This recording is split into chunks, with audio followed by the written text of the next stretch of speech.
కీర్తనల గ్రంథం 84వ కీర్తన. సైన్యములకధిపతియగు యెహోవా, నీ నివాసములు ఎంత రమ్యములు! యెహోవా మందిరావరణములను చూడవలెనని నా ప్రాణము ఎంతో ఆశపడుచున్నది.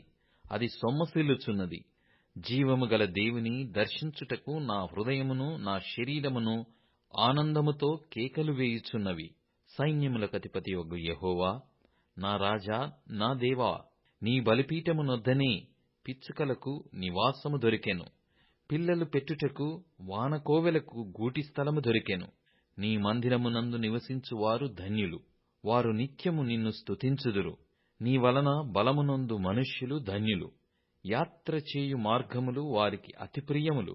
వారు బాకాలోయలో నుండి వెళ్ళుచు దానిని జలమయముగా చేయుదురు. తొలకరి వాన దానిని దీవెనలతో కప్పును. వారు నానాటికి బలావృద్ధి నొందుచు ప్రయాణము చేయుదురు. వారిలో ప్రతివాడును సీయోనులో దేవుని సన్నిధిని కనబడును.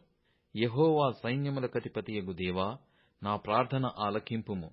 యాకోబు దేవా, చెవియొగ్గుము. దేవా, మా కేడెమ దృష్టించుము. నీవు అభిషేకించిన వాని ముఖమును లక్షింపుము. నీ ఆవరణములో ఒక దినము గడుపుట 1000 దినముల కంటే శ్రేష్టము. భక్తిహీనుల గుడారములలో నివసించుట కంటే నా దేవుని మందిర ద్వారమునొద్ద నుండుట నాకిష్టము. దేవుడైన యెహోవా సూర్యుడును కేడెమునయున్నాడు. యెహోవా కృపయు ఘనతయు అనుగ్రహించును. యథార్థముగా ప్రవర్తించు వారికి ఆయన ఏ మేలును చేయక మానడు.